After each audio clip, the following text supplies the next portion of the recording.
Mheshimiwa Rais, nataka niseme mambo matatu peke yake. Mimi kama gavana wa Kisii, hawa ndugu zangu wote, wakubwa kwa wadogo, nataka tufanye kazi mpaka kipindi chetu, kwa sababu sisi tumechaguliwa kwa miaka 5 kabla hujauliza mingine 10. Watu wakubali tumefanya kazi.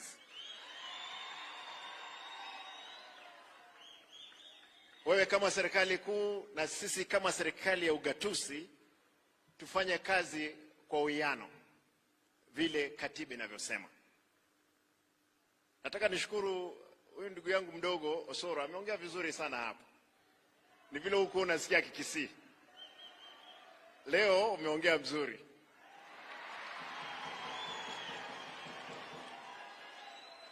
Unajua na kuanga mchokozi kidogo, lakini ni kijana mzuri.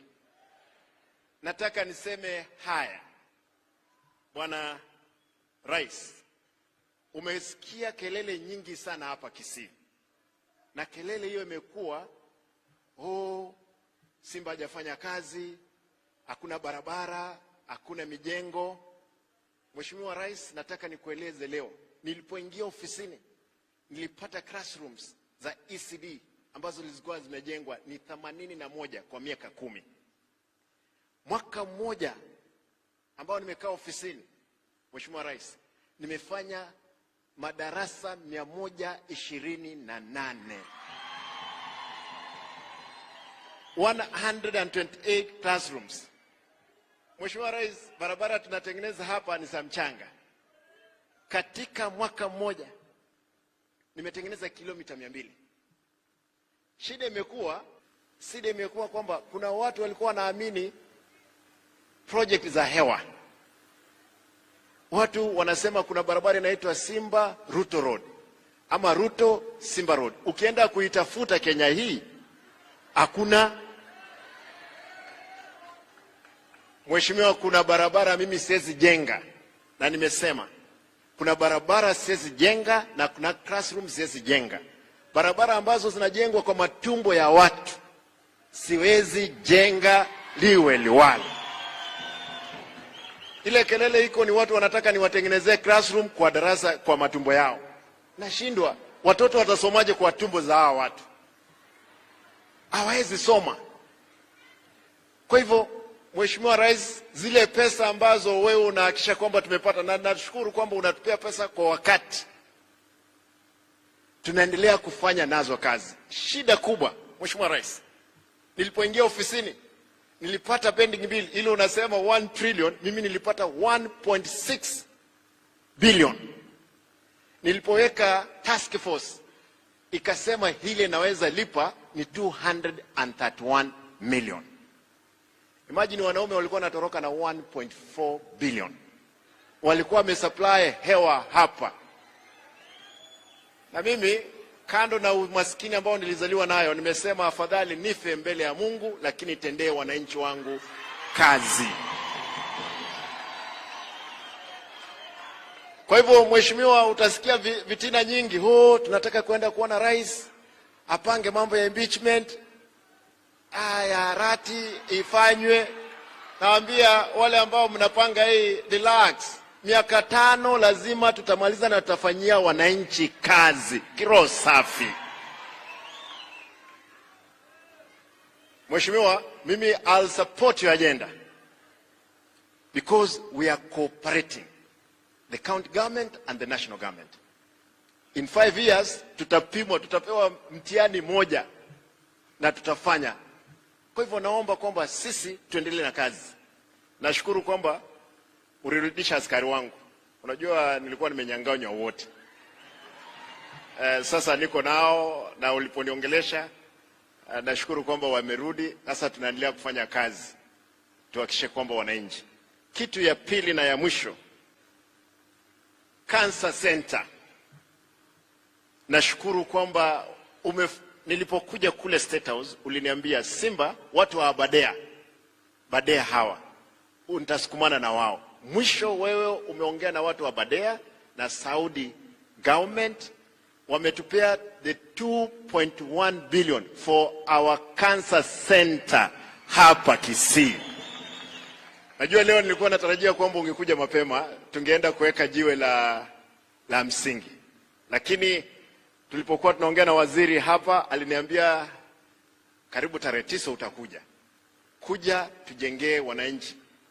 Na Bishop ulikuwa umesema mambo ya kansa haya lazima tuyashughulikia hapa. La kusikitisha sana, mama mmoja kutoka mpaka wa Nyamira na Kisii alikuwa analima shambani. Akilima titi likaanguka. Kwa sababu kansa ilikuwa imefika stage 4. Huyu mama akaletwa KTRH akalala. Mheshimiwa Rais, hii KTRH nilipoingia nilipata wanakusanya milioni 47. Nikafukuza yule ambaye alikuwa amesimamia pale. Leo hii wanakusanya 180 million from 47.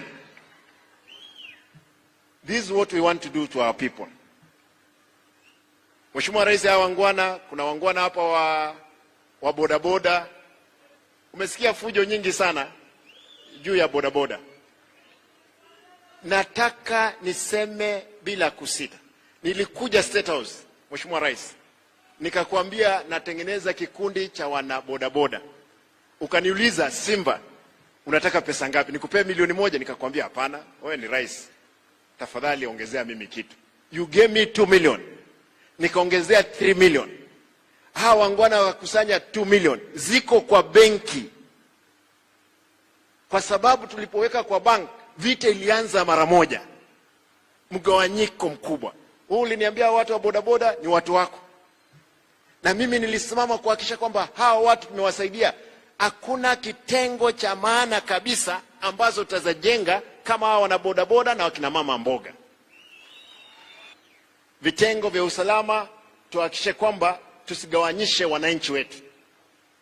Vitengo vya usalama hapa Kisii, mimi naomba, askari wanafanya kazi nzuri, wamekamata wale ambao wanaua watu na wanafanya kazi nzuri, lakini naomba Mheshimiwa Rais, you give instructions, let police be impartial on how they are executing their duties. Mwisho nataka niseme hili, na hili ndio la mwisho. Najua Mheshimiwa Rais, wewe ni kiongozi wa Kenya kwanza. Na ulitushinda kura, ni ukweli. You defeated us. Kivyo vyote vile, wewe ni rais and we will work with you. Na ukitishinda 2027 tutakubali, lakini pia tukikushinda wewe utatupea tu fimbo tuende. Lakini kwa sasa tufanye kazi kama rais wetu. Kitu moja niliona hapa Ujaluoni, wakati mtu mwingine aliongea vibaya kule Sudan, aliongea juu yako. Hao wangwana wa ODM walisema hapana, Ruto hata kama ni mbaya, it's our president, and that is what we confirm. You are our president and we will work with you as long as we are serving our people. With those many remarks, allow me to recognize aliyekuwa gavana wa Migori, Obado, yuko pamoja na sisi hapa. Mheshimiwa wa Migori, asante. Nikubalie nichukue nafasi hii rasmi. Abantu wa mintu tigankwaneke gusieke mo wanje maeteta wote baigeke gusi harisegi asesa sesegi ekerengo giesesa sesegi ega singo koratole mpaka Nyasaye anyale gotoseseni. With those many remarks, Your Excellency, allow me to welcome the Deputy President of the Republic of Kenya, Mheshimiwa Ricky G.